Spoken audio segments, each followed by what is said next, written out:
અને ઉપાસના એ કરીને કલ્યાણ તો થાય છે, પણ 3 અંગ વિના નિર્વાસનિક થઈને શ્રી હરિજીના એકાંતિક ભક્ત થવાતું નથી.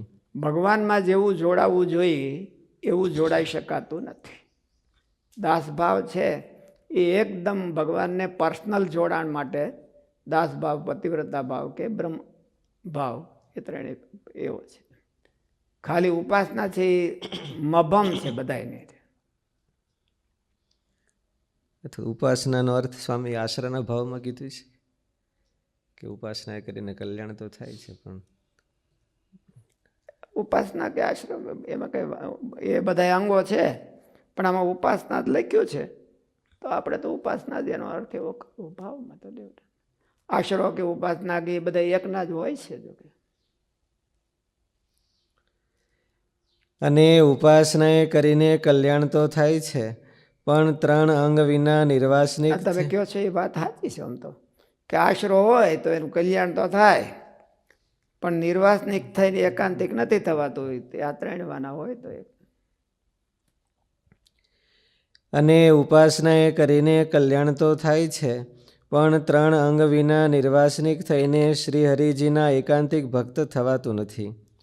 તે 3 અંગના નામ જે દાસત્વ, આત્મનિષ્ઠા અને પતિવ્રતાપણું. એ દાસત્વમાં મહારાજે દ્રષ્ટાંત કોનું દીધું છે? હનુમાનજીનું અને ઉદ્ધવજી, મુક્તાનંદ સ્વામી, ગોપાળાનંદ સ્વામી, એનું હોતે દ્રષ્ટાંત દીધું. અરે એ બધા ખરાખરના મહારાજના દાસ કહેવાય. ગોપાળાનંદ સ્વામી ને મુક્તાનંદ સ્વામી એ મહારાજના દાસ કહેવાય. એનું એટલે એવું કોઈક રોલ મોડેલ જોઈ, રોલ મોડેલ જોઈ પસંદ કરી અને પછી પોતાને મથવું જોઈએ, પોતાને એ માર્ગે હાલવું જોઈએ કે ભાઈ હાલો દાસત્વનું રોલ મોડેલ કોણ? તો મુક્તાનંદ સ્વામી. આપણે માટે તો એ જ ગણાય. હનુમાનજી એમાંથી એને શીખવાનું તો ઘણું છે. ગુરુ કીર્તન કેવું સરસ, એ દાસત્વનું જ છે, બહુ સરસ છે. મને તો એ બહુ ગમે છે, કારણ કે એમાં દાસત્વનું જે હોવું જોઈએ એ બધું આવી જાય. આ કે ભાઈ તમે આ કામ કરી આવો મારાથી ન થાય તો દાસ ન કહેવાય એમ. હનુમાનજીને એવું કોઈ પણ વસ્તુ નહીં કે રામનું કામ ન થાય. કાંઈ રામનું કામ કરવા માટે એનો અવતાર હતો એમ, એવું કહેવાય. રામનું કામ કરવા માટે એનો અવતાર હતો. એમ સ્વામિનારાયણનું કામ કરવા માટે આપણો જન્મ છે એવું જ્યારે થાય ત્યારે એ આપણે બોલું એ કીર્તન બોલો, મને આ બધે સાંભળવા જેવું. દાસભાવ કોને કહેવાય બોલું લઈને બોલો. એટલે બહુ લાંબુ તમારે ઓલા જે ટ્યુન મૂકતા હોય એવા નહીં મૂકતા. આ બધા સંગીતકારોને પાછું કહેવું પડે ને આપણે. ભરત ભાઈ કપિસે ઉરિન હમ નાહી, કપિસે ઉરિન હમ નાહી, ભરત ભાઈ કપિસે ઉરિન હમ નાહી. ઉરિન એટલે ઋણ મુક્ત એમ. રામચંદ્રજી ભગવાન વનમાંથી પાછા આવી અને ભરતજીને સમાચાર બધા આપે કે શું થયું. આપણે નથી પૂછતા બહાર ગયા હોય તો કે હું સમાચાર આપો એમ. એટલે રામચંદ્રજી ભગવાન ભરતજીને સમાચાર આપે છે અને બધા જેણે ટેકો કર્યો હોય એની બધાને એટલે સમાચાર. તો કપિસે ઉરીન હમ નાહી. ઉરીન એટલે ઋણ મુક્ત. ઋણ એટલે ઉરીન એટલે ઋણ મુક્ત. આ હનુમાનજીનું ઋણ હું ક્યારે અદા નહીં કરી શકું એવું. જેમ શ્રી કૃષ્ણ ભગવાને ગોપીઓને કીધું કે ગોપીઓના ઋણમાંથી હું મુક્ત ન થાવ, એવી રીતે રામચંદ્રજી ભગવાને હનુમાનજીને કીધું. એટલે બેની એકતા આવી કહેવાય કે આના ઋણમાંથી અમે મુક્ત ન થઈએ. કપિસે ઉરીન ના હું કરવા ન થઈએ કે પછી બધી કડીમાં કીધું. બોલો. 100 યોજન મર્યાદ સમુદ્ર કી, કૂદી ગયો ક્ષણ માહી. સીતા સુધી લંકા જાઈ, સીતા સુધી લાયો, પર ગર્વ નહીં મન માહી, કપિસે બુરી ન હમ નાહી. 18 પદમાં વાંદરાઓનું સેનાપતિ કોઈ તૈયાર ન થયો. 18 પદમાં કહેવાય છે. 18 પદમાં વાંદર સેના હતી અને સમુદ્ર ઉલ્લંઘવો હતો. ઓલો કે હું આમ હોય તો થાય. આપણે જેમ કહીએ ગાડી હોય તો જો ઇનોવા હોય તો હું જો પ્રચાર કરું, તમારે જોઈ લ્યો આપણો રંગ. એ સરખું હોય તો બજેટ પૂરતું હોય, ઓલું શું કે રિક્વિઝેશન ટાઈમે મળતી હોય તો પછી અમારો જોવો રંગ. એટલે એવું 18 પદમાં હતા બધા વાંદરાઓ અને બધા સમુદ્ર સામું નામ મીટ માંડીને બેઠા હતા. કે ખબર તો પડી ગઈ હતી.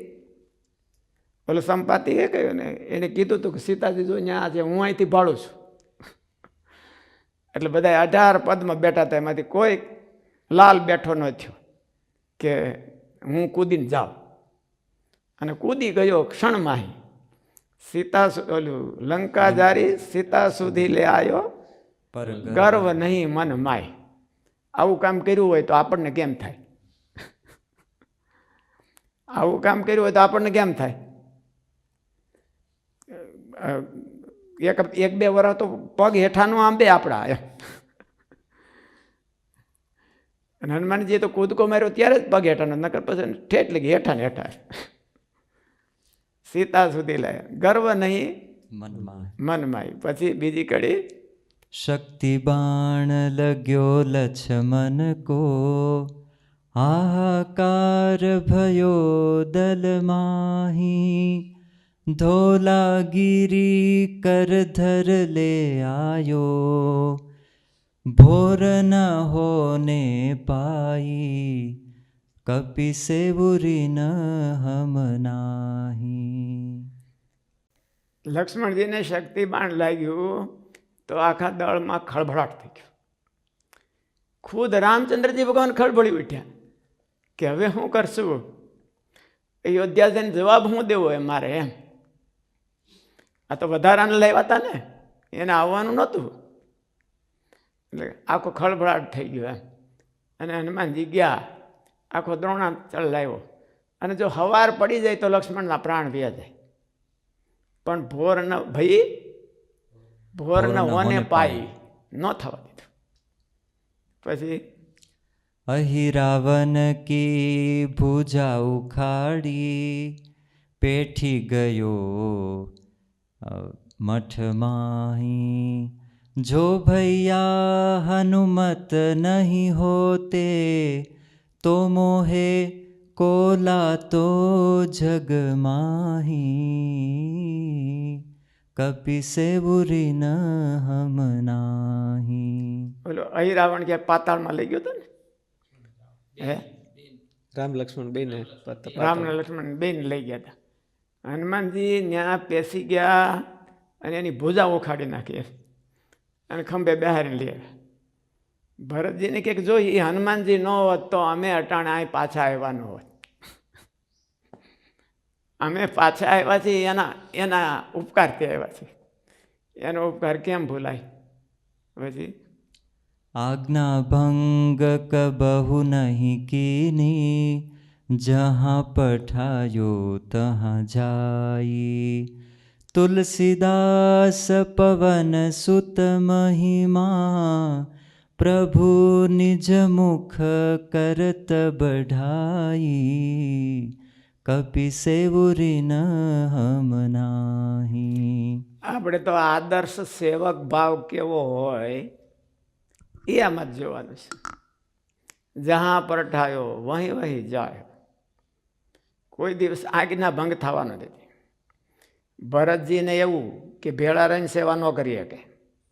આપણે ગણાયની હોય ને કે કોઈને ભેળા હારે હારે ન મેળાવે, અમને હું કરી લે. કોઈકની હારે ભેળું કીધું હોય તો વાહો વાળીને બેસી જાય. તો ભરતજીને એવું કોઈને રામચંદ્રજીની હારે રહીને ભક્તિ ન કરી શકે, લક્ષ્મણજીને એવું નોખા રહીને ન કરી શકે, હનુમાનજીને એવું ગમે ન કરી શકે. એટલે આપણું અંગ જોઈ લેવાનું કે આપણે ક્યાં કરીએ કે એમ. ઓલા હારે હોય તો એને નોખા હોય તો જ બધા મજા આવે, પરિણામ સારું લાવે. નોખા રે આપણી ઘોડે નહીં પાછું હાવ ધબડકો મારી દે. પણ એ નોખા હોય તો ક્યાંક કરીએ કે એકલા કરે, કોકની હારે ગયો તો નહીં. અને લક્ષ્મણજીને નોખા હોય તો એ રામચંદ્રની સેવા ન કરી શકે, તો એ ભેળા હોય તો કરી શકે. અને હનુમાનજીને બેમાંથી એકે નહીં, ગમે ત્યાં નાખો ને પૂર ખોરવા ઉતરી જાય તો એને સેવક કહેવાય. મહારાજના સેવક તો એવા જ હોવા જોઈએ. આમ હોય તો હું કરું ને આમ હોય તો ન કરું, આમ હોય તો થાય ને આમ હોય તો ન થાય, તો સેવક ન કહેવાય. ઓલી વાકી વાહિદ વાળે ને કઈ હાજી કઈ ચાલે એવું કહેવાય છે, ગામડામાં કહેવાય છે. ઓલી કે ભાઈ વાકી કે મારી કઈ ચાલે તો હું આખું ફળિયું વાળી નાખું,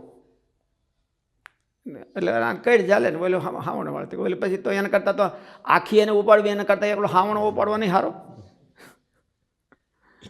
મને આમ જો કરે તો હું ભગવાનની સેવા કરું, અને આમ હોય તો થાય ને આમ હોય તો ન થાય, એ સેવક ન કહેવાય. સેવક ભાવ ન કહેવાય.